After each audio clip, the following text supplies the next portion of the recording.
On the morning of January 3rd, 2026, the world woke up to one of the wildest headlines of the 21st century. The president of Venezuela, a man who survived assassination attempts by drone, a mercenary invasion led by a guy in a Speedo, and an economy that literally ran out of toilet paper, was gone. Plucked from his heavily guarded fortress in Caracas by US Special Forces like a level boss in a Call of Duty game. For the last 13 years, Nicolás Maduro has been the biggest geopolitical nuisance in the Western Hemisphere. He was the bus driver who became a dictator, the mystic who talked to birds, and the alleged head of a drug cartel that turned an entire nation into a cocaine superhighway. But how exactly did we get here? How did a guy who once famously ate an empanada on live TV while his country starved end up in a federal holding cell in New York facing charges of narco-terrorism? Was this a liberation, or was it, as international lawyers are screaming, a state-sponsored kidnapping? Today we are doing a deep dive into the absolute insanity of the Maduro regime.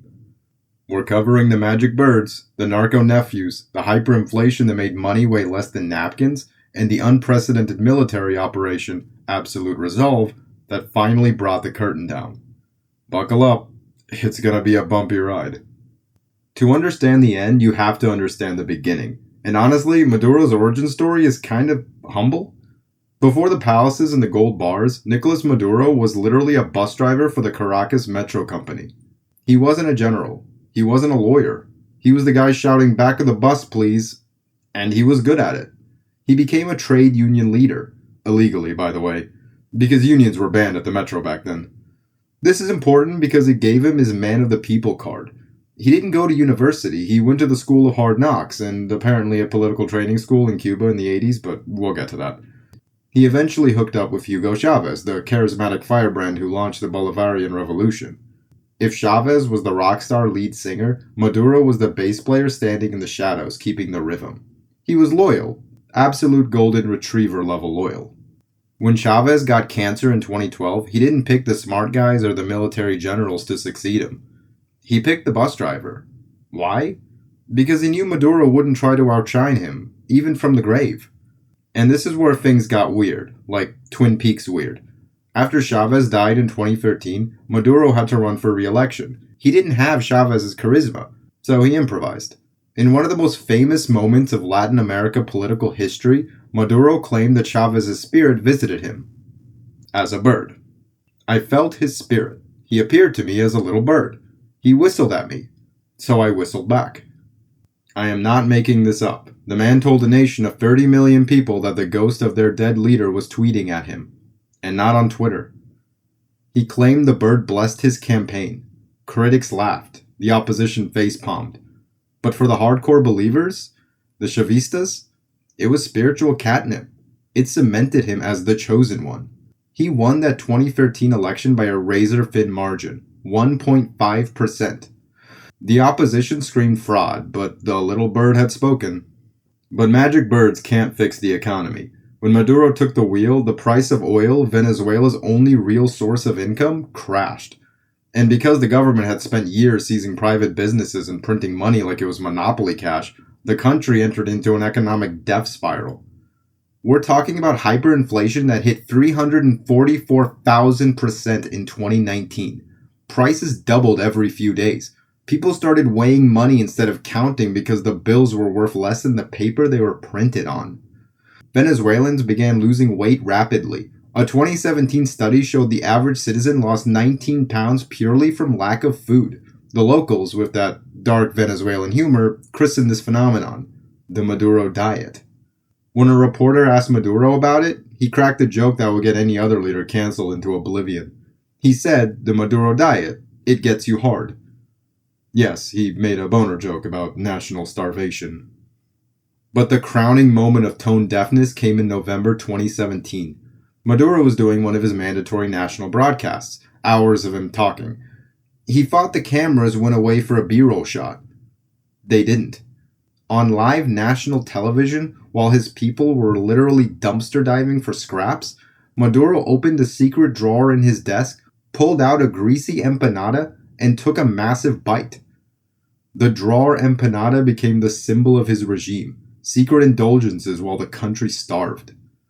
So if the economy was broken, how did the regime stay in power? 2 words: cocaine and corruption. This brings us to the Cartel of the Suns. It sounds like a faction in a sci-fi movie, but it's named after the sun insignias on Venezuelan generals. The US Department of Justice alleges that Maduro basically told his generals, look, I can't pay you good salaries anymore because I broke the economy, but you can use our air bases to ship Colombian marching powder to Miami. It was the perfect bribe. The military stayed loyal because if Maduro fell, they'd all be extradited. The rot went right to the top. Enter the Narco Nephews.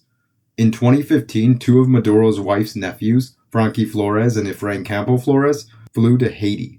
They thought they were meeting a cartel connection to move 800 kilograms of cocaine. They were actually meeting the DEA. They were caught on tape literally testing the purity of the cocaine in a video and bragging about their access to the presidential hangar at the airport. They were sentenced to 18 years in US prison, though Biden later swapped them in a prisoner exchange, because of course he did. This wasn't just a government, it was a crime syndicate of a flag. As the walls closed in, the propaganda got weirder. In 2021, state TV launched a cartoon called the Super Bijote, or Super Mustache.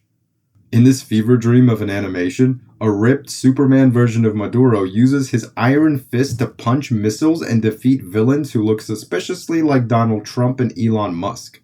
In one episode, he fights Elon Musk, who sends him to Mars.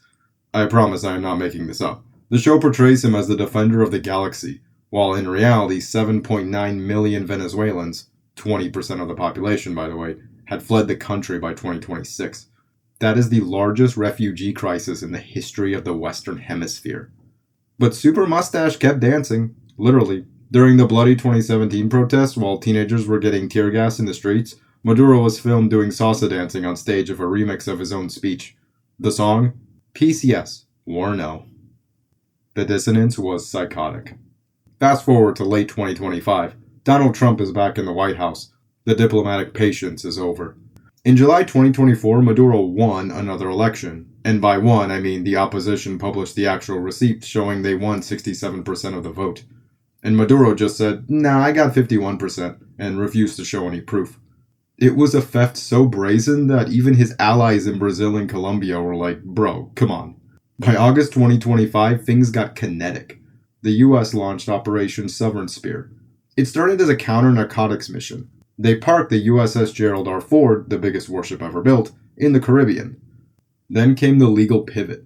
In October 2025, the Trump administration designated the Venezuelan gangs, like the Cartel of the Suns, as unlawful combatants. They declared the US was in an armed conflict with these cartels. Why does that legal mumbo-jumbo matter? Because it allowed the US to bypass a congressional declaration of war. They weren't fighting Venezuela the country, they were fighting a criminal enterprise that just happened to be squatting in the presidential palace. It was a loophole big enough to fly a Black Hawk helicopter through. And that brings us to the night of January 3rd, 2026. Operation Absolute Resolve. US officials waited for a break in the bad weather. Then they unleashed hell. Explosions rocked Caracas. Targeted airstrikes on air defense systems and command nodes to blind the Venezuelan military. Delta Force, supported by the CIA and NSA, breached what Trump later called a heavily guarded fortress, likely an underground bunker. We don't have all the tactical details yet, but we do know this. It took less than 30 minutes. Maduro and his wife, Cilia Flores, also indicted for drug trafficking by the way, tried to make it to a safe room. They didn't make it. Within hours, they were on a helicopter, then on the USS Iwo Jima, and finally on a plane to New York. The first proof of life? A photo posted by President Trump on Truth Social. Maduro, the man who talked to birds and defied empires, sitting in handcuffs, looking like a deer caught in the headlights of a semi-truck. The White House account even trolled him, posting an old clip of Maduro shouting, "Come get me," with the caption, "Nicolás Maduro had his chance," until he didn't. So the bad guy is in jail. Happy ending, right? Well, it's complicated. This is the first time the US has snatched a sitting head of state since Manuel Noriega in Panama in 1989. International law experts are losing their minds. They argue that even if Maduro is a crook, he has sovereign immunity. The US response? The Kerr-Frisbee Doctrine. It's a Supreme Court precedent that basically says, we don't care how you got into our courtroom, even if we kidnapped you. Now that you're here, we can try you. The reactions were exactly what you'd expect. Russia and China are furious, demanding his release. Brazil's Lula and Colombia's Petro are freaking out, calling it an unacceptable aggression because they worry they could be next if Uncle Sam decides he doesn't like them. Miami, it was a party. People chanting Libertad in the streets. But back in Caracas, it's eerie. There was no massive uprising to save Maduro. The streets were empty. The Super Mustache fan club didn't show up. It turns out, when you starve your people for a decade, they aren't super keen on jumping in front of a bullet for you. Now we have a vacuum. Trump says the US will run Venezuela until a transition happens, which is a terrifying sentence if you know anything about history. The remnant of the regime, namely Vice President Delcy Rodriguez, is currently the acting president, but her future remains uncertain. Meanwhile, the real winner of the 2024 election, Edmundo Gonzalez, and the opposition leader, Maria Corina Machado, are saying, hey, we're ready to take over now, please. It's a three-way staring contest between the U.S. occupation force, the remnants of the cartel, and the democratic opposition. Nicolás Maduro's story is a tragedy written by a clown. He inherited a country with the largest oil reserves on earth and turned it into a beggar state. He traded his bus driver's uniform for a dictator sash, and eventually, an orange jumpsuit. We don't know what happens next week. Will Venezuela become a stable democracy? Will it descend into civil war? Will the US actually try to run a South American country in 2026? But one thing is for sure. The little bird has stopped singing. Super Mustache has been cancelled. And for the first time in 27 years, the future of Venezuela isn't decided by a man in a red beret or a bus driver's uniform. It's up for grabs. Thanks for watching. If you enjoyed this deep dive into the madness, hit the like button. Drop a comment. Every little bit helps. See you next time.